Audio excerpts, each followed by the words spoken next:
Hi, this is Chatri Sityodtong with One Championship. I'm the founder and CEO of Asia's largest global sports media property. Chatri, it's really good to have you with us today. And we're excited that you're participating in this interview series that we've titled The Next Normal. The new normal is a term that's been used over and over and over again. We are really pointed forward in this series of conversations with leaders and CEOs about what we should be expecting next in recovery and what we've learned over the course of the last year. I'm really excited to talk to you because I love professional sports. And I love professional sports that really tell the story of a place and a people. And I can't think of one, a professional sports organization or league that tells those kinds of stories with the same kind of compelling tone as One Championship. And watching you guys grow over the last few years has been unbelievable and absolute joy. And big congratulations, first of all, on everything that you guys have accomplished. Hey, thank you so much. Yeah, thank you so much, Gary. I really appreciate the kind words, and thank you so much for having me. Really appreciate it.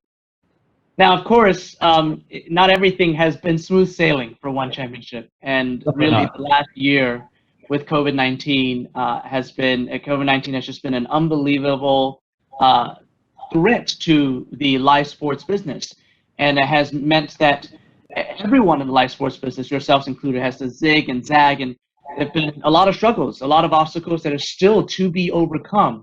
And yet, I think One Championship, among all the sports leagues around the world, One Championship has been at the forefront of innovation and change during this period of time. So I want to dig in and talk about how One Championship has managed and all the new things that you, your team, your athletes have done over the course of the last year and what you expect the future to look like. But let's start with the impact of COVID itself.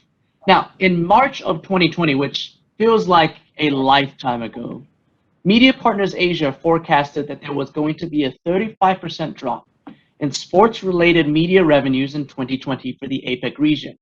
Now, that 35% drop, again, we're talking in March 2020, they forecasted, would have been a $2 billion loss, which would have been a significant blow to the industry.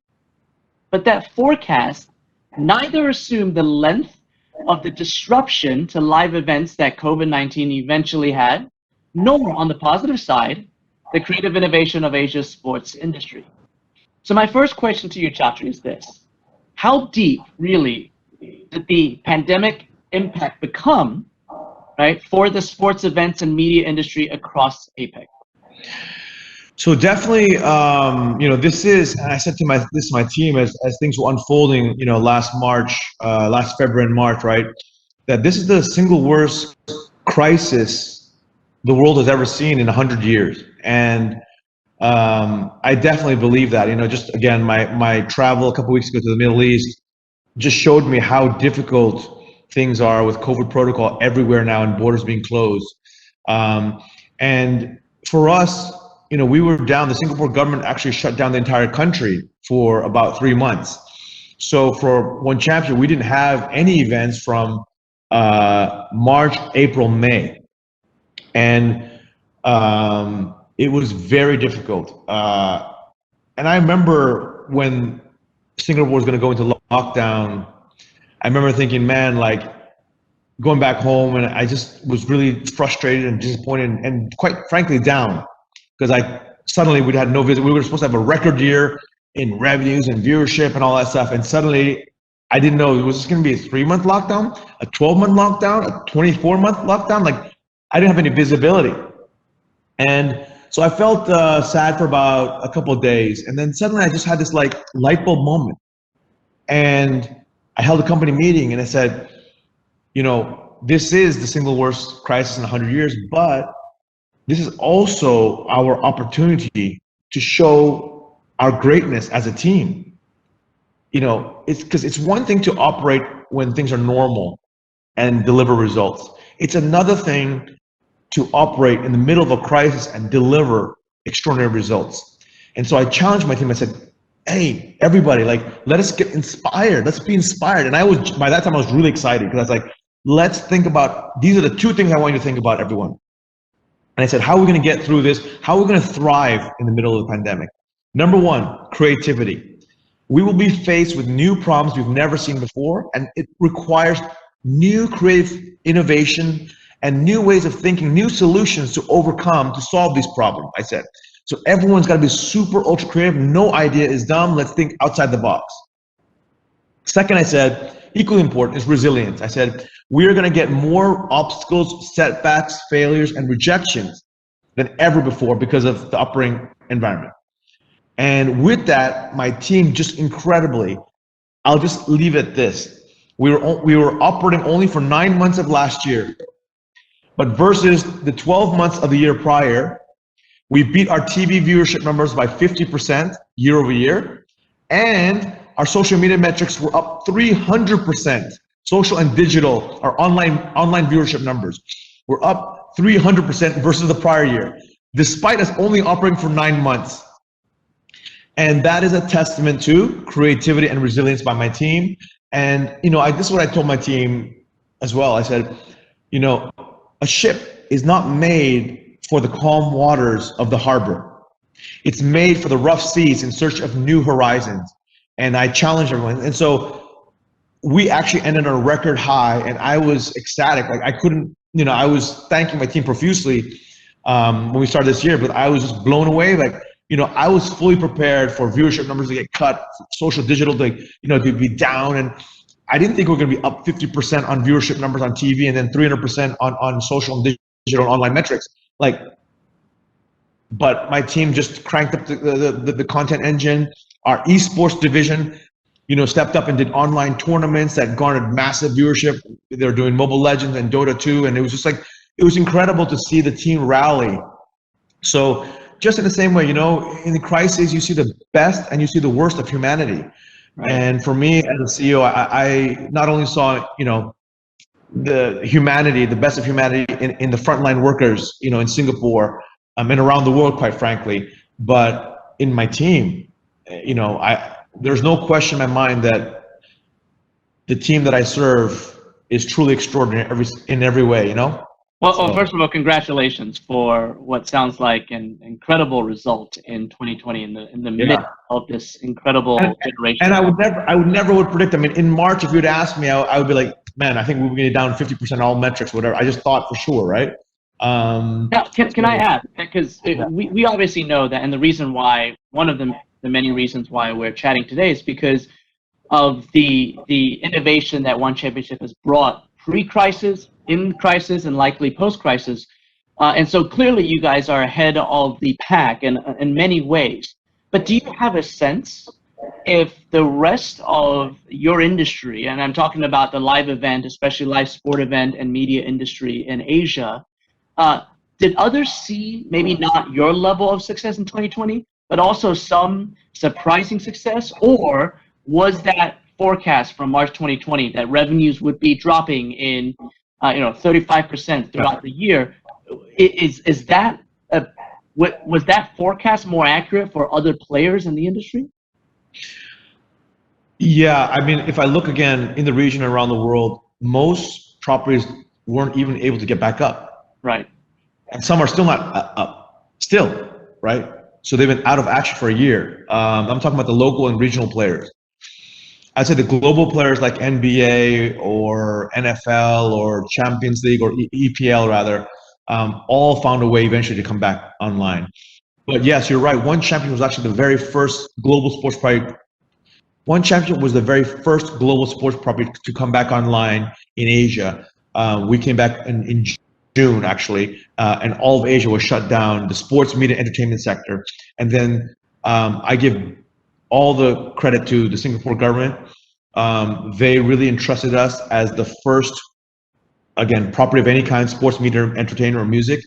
And we worked very closely together to create the COVID protocols for Singapore, and hence came back online and have been on a regular basis. And we would not have been able to do this without Singapore government. Literally, they made a bet on us and saying, this is the property that's going to lead the way. And we ended up leading all of Asia, right? I mean, everything in Asia shut down, and we were the only ones operating. People were blown away by it. Now we didn't have any fans, and it's kind of lonely in a 12,000 person stadium without any fans. But look, we are a broadcast product. At the end of the day, stadium attendance matters, but it's a small, tiny percentage of revenue. What matters most is our global broadcast to 154 countries around the world, and the fact that we could still do it on a regular cadence of every 2 weeks and be live. And so we're just very fortunate that, and I often think about, Gary, if I had started one championship in any other country, we might still be shut down. So we got lucky in that way perspective as well too. So let's talk about that, because I think it's fascinating from a timing perspective. You guys came back online with events in June, right around the same time the NBA was dead in the water. No one knew whether or not the season was going to finish. They eventually had the bubble start at the end of July, going into August, and then you guys, right after the NBA season finished in October, you guys had the first the fans come back. Yeah. Global, right? And it was the first global event, meaning that we had international athletes from all over the world fly into Singapore. Yeah. That's amazing. So I want to talk about those details, right? So the rest of the world, so much. I mean, EPL you mentioned as well. They were also floundering for quite some time to get back online. You guys got there fast. You credit a lot of it to the Singaporean government, but I'm sure that there was so much interplay between the private enterprise and the government and many other agencies and partners involved. So can you walk us through what were the sort of the key milestones, the key things that had to happen for you guys to be able to open up in June and then in October have a global event with fans in the building? What happened? What allowed you guys to do that? So when we were shut down and we were locked down at home, actually what's crazy is the company didn't skip a beat. We were just having these Zoom calls every day, the meetings, and we were pushing forward. It's not like, because even though we weren't allowed to throw live events, we're like, what else can we do? And so my leadership team and I went through every possible scenario on how do we get events back, which countries do we choose, do we go to Thailand, do we go to China, and remember, everything is shut down at this point. And in June, we came back with a small event first in China. And then in July was a big event. And it's crazy. We ended up operating that event remotely, meaning that all of the leadership team. So normally we have, first of all, 150 people of our team in a stadium to operate the global broadcast and everything. Wow. We were only allowed a maximum of 30. So we had to reduce from 150 to 30. And on top of that, we normally have all of our IP leaders, so all the intellectual property that our executive production team, our camera crew, all the lighting and sound, all the people, who are part of the show, they have to be there. We operate remotely. So they were here in Singapore. We hired an entire brand new freelance team that had nothing to do with one championship. So we were operating instructions, doing the live show out of Thailand. Wow. And it was literally like people were in real time live, just talking, a real time camera, real time everything, and directing the camera to go here, and it was, when I look back, I'm like, that's insane to think that we operate remotely with none of our staff. And so that was, but again, we had 3 months of downtime to figure it out. And I think that was credit to my team in that we weren't just sitting there waiting for things to come back to normal. We said, look, let's just assume this is going to be the state of the world. What do we do? How do we come back? And of course, all the borders in each country were shut. So we worked with the Singapore government, with the Ministry of Health, with the Singapore Tourism Board, with the immigration, with the EDB, with MTI. These are all the bodies that control the economy. And we pushed very hard for them to give us, green lane visas when the whole country was shut down. And we were able to prove that our protocol, our safety protocol, was world-class and would not result in any transmission, or at least reduced minimal risk of transmission. And I'm so happy to say that, everything panned out, knock on wood, the way it was supposed to, that our protocol was airtight. The Singapore government did a phenomenal job, from Ministry of Health to EDB to STB to MTI, all the ministries, to then throw an international scale event where we actually flew in 100 athletes and cornermen and coaches into the country safely and quarantined them into a hotel. The stadium was quarantined, and even the stadium were only allowed 50 people in terms of our operating crew. So the innovation, obviously there's a lot of stress and there was a lot of pressure, because you can imagine if we came back online for the first event, for the first mega global event in October with Singapore. And if we had a COVID outbreak, that would have just shut the company down. Right. And so the fact that we still, every event, we've been able to just bang it out. And we have caught some cases of COVID, but our testing, so it shows our protocol is very tight. And then we quarantine, a given athlete, and then they're sent back home after the quarantine and all that stuff. But we're throwing events. We just threw an event on Friday. And congratulations on that too. It hasn't stopped. It just keeps going, and I'm sure we're going to see acceleration of One Championship throughout 2021. Yeah. I would also argue, Chatri, that Singapore, the country, has definitely benefited. It certainly seems like your success has paved the way for other major global events to happen in Singapore, whether it is these economic conferences like the Milk in Asia conference that happened in December, or the potential to open up Singapore in September of this year, of 2021, for the World Economic Forum. So I think there's a lot of just pioneering efforts on both sides that have allowed both the business and the country to reopen. No, for sure, we played a big part in that. We were able to, because once we had created the COVID protocol process, we were sharing everything intimately with the Singapore government so that they could inherit that and apply it to any other, whether it's MICE conferences out here, B2B conferences that are happening. And like you said, the World Economic Forum that's going to happen this year. Definitely it was a joint effort between the Singapore government and One Championship to create this new protocol, and then to test run it with One Championship, and to also understand where were the break points and where were the good points and what were the optimal number of people, and just all the pathways, how to create a bubble. At some point I was just looking at my goodness, this is just crazy. But again, I commend my team. I'm like, guys, it's really a testament to your greatness, because for us to lead Asia, not just lead sports, music, entertainment, we're leading Asia on so many different levels, right? But again, we were blessed to be in Singapore. Yeah. Listen, I look forward to that book about your 2020 coming out soon. Let me get back to One Championship. So it's very clear that whether it's the culture or the systems that you've built up over the years for One Championship allowed the fast innovation during the time of crisis that we just went through. But I also imagine that you just created new things that you needed in a very short amount of time to make your business possible. Maybe even brand new business lines. You mentioned obviously doing remote filming, right, and production. You also mentioned a change to your esports business. Now, can you talk us through some of the more interesting changes that happened to One Championship during the year? Which ones were just for the moment, and which ones you intend on keeping for the long term? Okay, so I think many of the things we're going to keep long term. That was the beauty, is by operating an event remotely. What do I mean by that? It means the leadership team and the rest of the team who's supposed to execute the event is sitting here in Singapore, and we have freelancers we just hired on the spot. Now, we trained them for a couple of weeks, obviously, but on the event night, these are not One Championship staff. They don't work for us. They work temporarily on that night. So how do you motivate and incent a freelance staff to operate at the world-class standards of broadcast that we do? And remember, we're delivering live broadcast to 154 countries, 154 broadcast partners who demand world-class production. And here I am looking at my team. They're all on phones and real-time, cameras. But then we did it a few times, and we're like, we could actually do this anywhere in the world. So suddenly we became this company that we're like, you know what?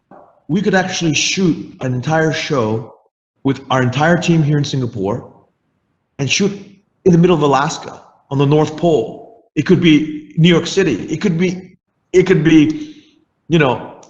Timbuktu. It could be anywhere. And that was a very powerful, liberating thing, so that we realized, wow, we have real intellectual property that actually can scale globally without us actually being there. Now, do we take more risks? Of course, but we got better and better at the process. And I'm not saying we'll do that permanently, but we now have that ability, which is very, very important, especially when we think about, scaling from 50 events to 100 events a year to 200 events a year, 300 events. you have to be able to have that remote capability. Otherwise, it's impossible to fly everyone and do, for example, if we were going to do an event in the US on a Monday, an event on a Tuesday out of Singapore, and Wednesday out of China, we now can do that because we learned in the pandemic how to do it, right? Yeah. Same thing for our digital social, right? It's like we thought that we were creative. We thought we were creating great content. But I challenged the team to think deeply even more about all the creative content, all the creative ways to ignite our audience. And they were able to do it. We became more fun. We had more funny series. We had different series launch, right? Highlights or whatever it is. There's a typical stuff, but we had funny stuff and the TikTok kind of stuff. And we just innovated. And I think having a culture of innovation is very important because that lasts forever, right? It's not just it's a moment in time in solving the problem creatively, but the fact that the organization has exercised the muscle of creativity and executed in real time. It gives us confidence we can do this over and over, irrespective of what the problem. A new problem will come up, but we've exercised this muscle of creativity. And then again, even shifting our esports tournaments to all online instead of physical, because we're all connected to the internet. People can play against each other, video games, right? Right. We even launched video games as well during over the summer as well. So our tech product team got together and said, what can they do? They launched 2 video games in the summer. So they started in March, and then by summer we had 2 video games out. So small hyper casual games, nothing big for the mobile device. And but the point was that, as you said, we didn't stop, we didn't rest. The urgency to execute was still there. The innovation mindset was definitely there everywhere. And so those are the things we can keep with us. And there's so many other things we haven't announced yet, but there's a lot of other things so. That's excellent. Now, you've talked a lot about the digital innovation within your own team. I want to talk a little bit about the digital innovation that really immediately touches your viewer, right? Because as you said, One Championship it's a broadcast product. And regardless of whether it is the fights or esports or any other part of the business, the media business as well, now the studio business, this is all about the viewers and what the viewers want. So can you talk us through what you saw with regard to the accelerated pace of digital adoption of your user during the pandemic? And most importantly, what did you change about the user experience with your content, specifically with One Championship in the fights, because of the fact that everyone was stuck at home and they wanted to watch something, but they also wanted to engage more, maybe viscerally? Right. So I think down the pipe, you're going to see AR, VR, lots of cool stuff we've already been experimenting for the last year with. But again, it was more about trying to connect our social and digital platforms and with fans around the world with our live events once they came back on. But again, when you're handicapped and you don't actually have a live event, you have to be far more creative about new forms of content, even live streams on Facebook, right? New forms of things. So we ended up partnering up with Global Citizen, and we did this massive music fest, 24-hour music fest that went on. So we did a lot of innovative things like that as well that didn't directly deal with martial arts, but it was another content stack that we could deliver to our fans. And so we broadcast live Global Citizen. So, the artists that we were broadcasting live on Facebook, on One Championship page platforms, were literally literally the A-list celebrities of the music world. I'm blanking here on the names, but because I don't personally listen to a lot of music, but it was literally the Kanye Wests and Beyonce's and Jay-Z's of the world that we were broadcasting on our platform. Lots of the A-list celebrities, I think about 40 or 50 of them gave their own solo renditions from home. So it was a concert from home. So all the artists were singing from home, their own individually, and you compiled it together. And we partnered with Global Citizen. We were their Asia broadcast partner, and so we broadcast it on our social media platform and digital platform. So just a lot of random things that we said, look, what else can we do? And so we did more athlete live interviews. We did more, we did Team Lakai, which is one of the famous fight teams out of the Philippines, play one of our video games against, fans. So we just created a lot of different things to engage fans more. And Yeah, it was just, and you know, the easiest thing for us to do would have been to shut down the apprentice production. But we went ahead full force because we knew, like, look, in this pandemic era, we need new content. We need all kinds of content to engage fans. And so actually the apprentice launches on March 18th. So just in 18 days in Asia, all across Asia. And then it goes, our worldwide launch is in June. So again, just think of new content stacks, and you'll see more innovation out of One Championship. That's martial arts and esports related, but that's also general entertainment related. Now, do you think that these consumer behaviors that were exhibited that were new during the pandemic, are they also here to stay? Have the expectations of the user and the viewer changed? I think so. I think so because you know, I like to say it this way. You know, I just had dinner with the folks at Sequoia Capital, and their view is 10 years worth of digitalization occurred literally in the last 6 months, compressed. And these are habit forming things, such as a Zoom call, right? I mean, these are habit forming times. It's not like if the period of this pandemic was like a week, then there would be some change, but none of it would stick. But now it really, I do think air travel will be at a greatly reduced rate than pre-COVID, just because people are more comfortable being at home. You don't need to travel for business anymore. I think in the old days, maybe Gary, you and I would have this face to face, right? At a conference, in a hotel. Yeah. But here we are innovating, and I bet, you know, even after the pandemic, you and I will probably be chatting on the phone like this again, you know, over Zoom. So I think Sequoia is right. A decade's worth of digitalization occurred in the last 6 months, and it's permanent. I want to shift gears to a topic that I know is very, very close and dear to your heart, which is building not just a sports league, but a brand that has enduring value. And One Championship success is not just because of the quality of your live events. Right. It's because of everything that is around it. It's because of the stories of the people and the way that you guys have been able to, over the many years, tell those stories. Again, rising individuals, but more importantly, the communities that help them rise. Yep. Talk us through what it means for One Championship to be more than just a sports brand. Right. So I'm so glad you touched upon that, Gary, because that's probably the thing that's deepest to my heart and why I started the company. Since day one, our mission, and this is going to surprise people, our mission literally has not changed. It has been. Our mission is to unleash real life superheroes who ignite the world with hope, strength, dreams, and inspiration. That exact sentence was in the business plan and it is today. And people are like, what? But you're a fight organization, or what? Your mission isn't to put on fights? And you know, that's the standard. My global competitors, their mission is to put on fights.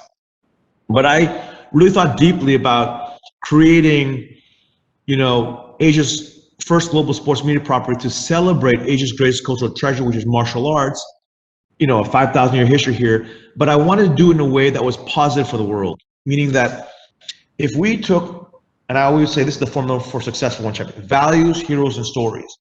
Values. Let us celebrate values that every, you know, family could celebrate with their kids and their grandparents together.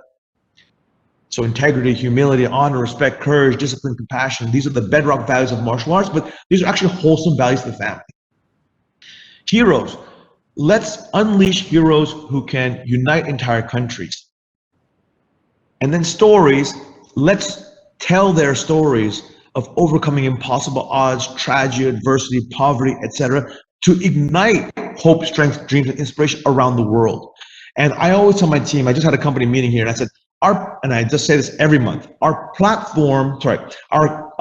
genre might be martial arts and gaming, esports. But actually our platform is humanity, because through values, heroes, and stories, we can change society, culture, daily life. And I tell my team this: ultimately, sports, music, and entertainment are the drivers of cultural change, driving cultural change. So we literally impact how little kids treat little girls, how children treat their parents, how we treat our elders. If our heroes are doing cocaine, beating up women, insulting the religion of Islam, getting in hit and run accidents with pregnant ladies. These are all things that are happening literally in other organizations in the West, and yet they celebrate them as heroes. What I see is a moral degradation of society and culture. And if kids think that's what I should look up to, I should look up to an Irishman who insults, Islam and the wife of an Islam fighter. If that's acceptable behavior, we've lost ourselves as humanity. So, I want to use my platform, my voice. I want One Champion, our team, to use it as a beacon of positivity and hope. And here's the thing, right? You're a media CEO as well. And you know very well, if you write about rape, murder, crime, some sensational gossip about some fake news, negative stuff, it generates clicks. Now, people take it to extreme because you look around the world, most media companies now, unfortunately, news outlets, etc., they write sensationalist stuff. And then, even a couple of weeks ago, there was some negative press on One Champion. It was complete lies and BS and erroneously reports, things that just like completely for sensationalist effect because, they want clicks. I want to resist that. I don't want to ever be part of that. I want us to be true to our mission. Now, could I get more eyeballs? Could I get more clicks by having someone as despicable as this Irishman, right? Like, yeah, of course. I could hire people and let them just say the craziest things about different religions, and that would create hype for the fight and all this other stuff. But I won't allow that at One Championship. I will not allow, just for a few dollars more or a few eyeballs more, I feel a deep responsibility to, how we are going to shape the next generation. And it's something I think very deeply about. And this is something I don't think people quite understand. The casual fan or the business person from afar looking at One Championship really understands the depth of the mission and what really One Champion is trying to do. Yes, martial arts, I love it, and I am a lifelong martial artist. I've been doing 35 years. And yes, we're celebrating esports and gaming as well, but there's a much deeper meaning to it. We're not just doing it for entertainment purposes. We're genuinely doing it to shape a better future by igniting hope, strength, dreams, and inspiration, being a positive force of change. And I'll give you an example, even that, all the violence that's happening with Asian Americans right now, right? In the US. We are assembling our Asian American heroes, and we are going to, help Asian Americans. And this is our way of using our platform. And this is how we are. And this is the organization when the whole Black Lives Matter first happened, we rallied our African athletes and our African American athletes and our African and European athletes to help serve as a beacon of hope and inspiration for the community in the U.S., the African community in the U.S. So we all have a voice, Gary, and just like you can get your reporters to be more sensationalist and and not necessarily be as accurate and try to create some you could, but is that the right thing as a human being, right? And so, by the way, I love what you guys are doing at SCMP. I tell you, Nick Atkins has done a wonderful job promoting it the right way and being a positive force for martial arts for the community. He hasn't gone down a road of trying to sensationalize or spread fake news or false information just to create clicks. He's been a high integrity guy who's done a great job promoting martial arts. So I'm sure it comes from the very, very top, Gary, in that how you run the company, making sure that, and I've seen, man, SCMP is unbelievable on social media in terms of content on your Facebook. I can tell you guys are innovating and creating cutting edge. I see these stories of these incredible Chinese farmers and unknown stories. And this one story I saw on the SCMP that I don't know if you remember, it was from a few months ago where this guy was in China had suffered. Hold it over. Yeah, he was completely leaned over, and then I watched the entire video. There's a long video on social media and how the surgery and changed his life, and you're just doing so much. You're really unearthing these incredible stories, Gary, and showcasing the world and showing good content, and that's exactly what One Champions is about. We want to tell Edward Falang's story from the Philippines, who he grew up in poverty, 9 brothers and sisters. 5 of his siblings died when he was a kid because they couldn't afford basic medical care. I mean, can you imagine dying? You're growing up in a family of 9 brothers and sisters, and 9 of your brothers, 5 of them pass away, right? And somehow he still can become a world champion later down the road, and still be the most humble, kind human being. And so these are the things that inspire and entertain. And so you can do good in the world and entertain at the same time. You don't have to go down the path of, one of our global competitors in the West. Your mission and the values of the organization are clear as day, and it, I'm sure your viewers around the world see it expressed through the product. Now, I want to ask you one final question about where that mission and where these values go in the next normal. Now, you said that 2021 One Championship is poised for explosive growth, and I certainly believe you. But I want to hear from you where that explosive growth is going to come from. How have you positioned One Championship to recover with the rest of the world? How have you positioned One Championship to take this product that you've created and these values that it sounds like are so core to not only you, but what you believe the communities around Asia that you serve really embody, and take that to the rest of the world for this next phase? Right. So, values are enduring and missions are enduring, meaning that good, bad, or ugly times, no matter what's happening, that is your true north. Now, for a media property, the most important health metrics, as I'm sure you'll agree with, Gary, is reach, frequency, and engagement. And these are the 3 most important numbers in One Champ that we track every day, every week, every month, every year. Reach, how many people are actually engaging our content. Frequency, how often? Is it multiple times a day? Is it once a week? Is it once a month? And engagement, how long are they engaging for the content with, and how emotionally vested are they in?